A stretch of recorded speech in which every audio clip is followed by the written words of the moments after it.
What's up, my fellow 80 series owners? Today I'm working on my 91 FJ80 and we're replacing the heater control valve. And by the end of this video, you're going to know exactly how to take off the heater control valve, inspect it, put a new one in, and replace the gunky hoses.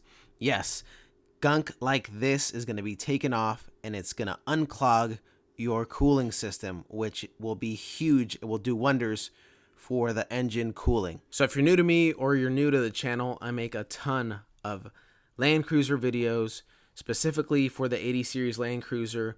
I'm doing a ton of repair on this thing and I'm getting a lot of baseline maintenance out of the way. So we're gonna get started with this here.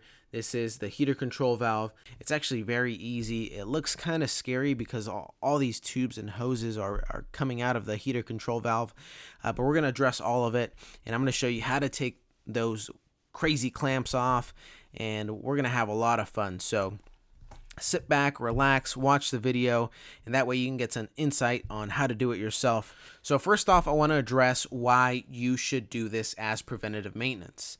If you don't know the history of your vehicle, this is one thing that you're going to want to get done, and I'm going to tell you why.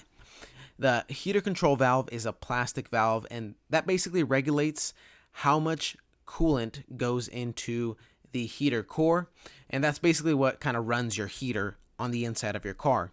Now, if this breaks or if this starts to decay or corrode on the inside because it's plastic, what's going to happen is you're going to start losing tons of coolant.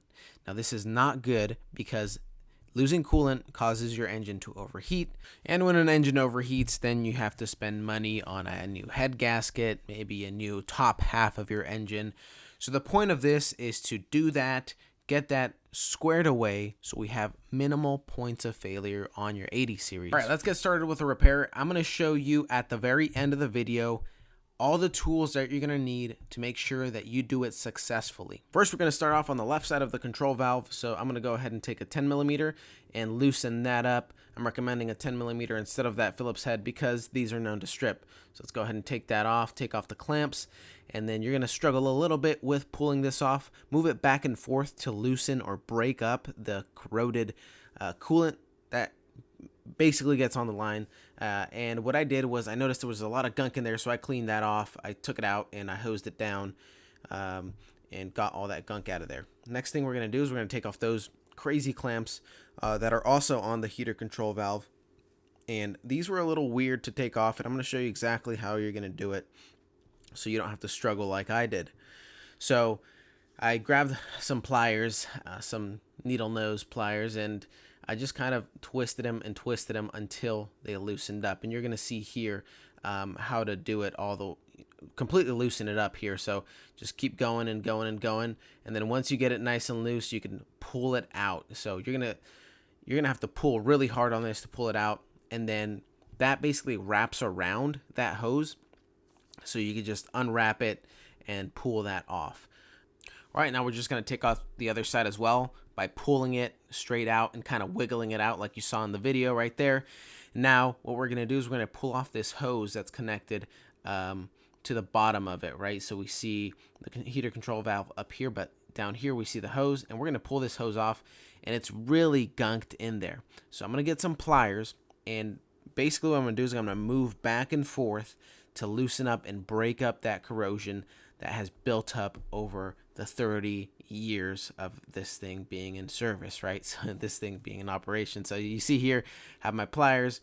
I'm going to grab it and just pull back and forth and just yank that off. So I have it nice and loose now, and I was able to pull that off, and we see how dirty and disgusting that is. And I'm so glad I'm doing this because it's going to improve my cooling system a ton. And if my heater core or my heater wasn't working, this should probably help it out a ton.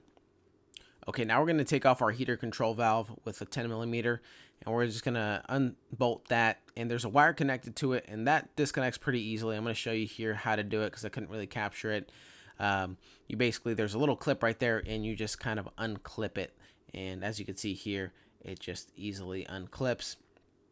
One thing I did want to mention, the part that I struggled with the most was this bottom hose down there, this one right here that I'm pointing at.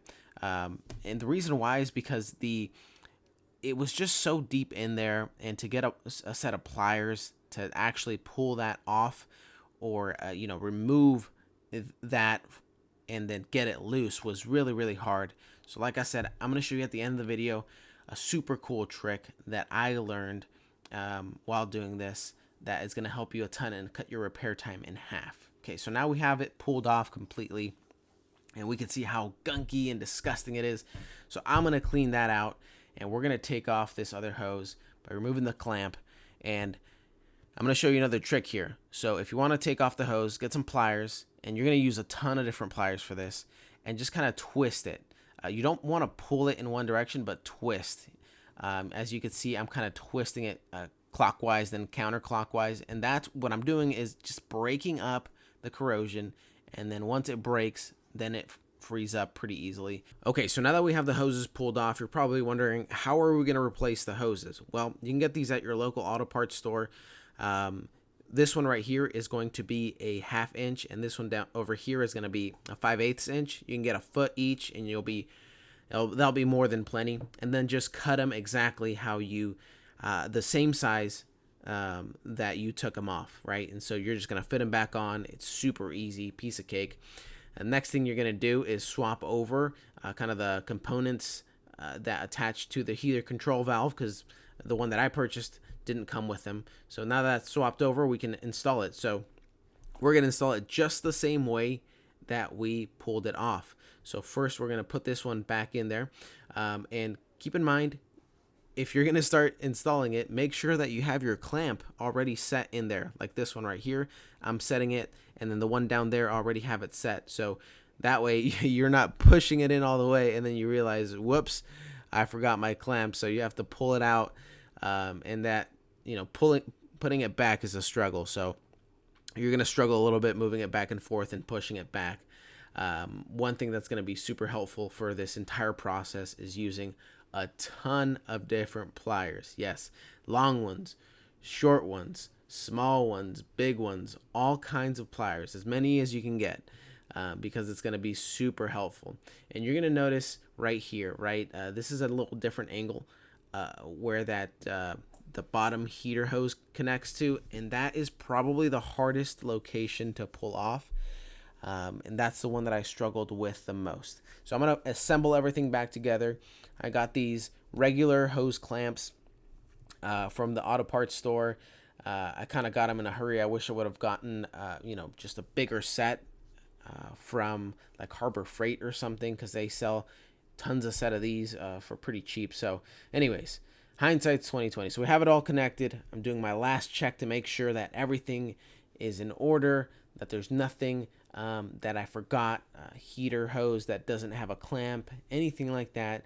Now that I know for sure, I'm going to go ahead and start up my engine, and I'm going to check for leaks. We don't want any leaks, so that's very important. So I'm going to start that off, and before I do that, I'm going to give you that final tip. All right, and my final tip for this repair here is going to be, get yourself one of these little picks. They were super cheap. I bought a pack of 4 of them from Harbor Freight for like $1.80, and they're gonna help a ton, because what I'm gonna do is I'm gonna show you right here. I kind of work around the corrosion because it's hard to pull this off. It's super corroded, so just kind of work around it with a pick, and that will help loosen and break it off, and it'll be super easy to pull off these gunked up hoses. So that's my helpful tip. All right, the engine is started. It's running. I'm checking for leaks. I don't see any. I'm going to leave it running for about 10 minutes, and I'm going to turn on my heater to make sure that there's radiator fluid going through the heater core, and that way we can test and make sure that everything is working properly. And I could tell right away that it is working good and that we have no issues. So this was the repair, guys. Thank you for watching.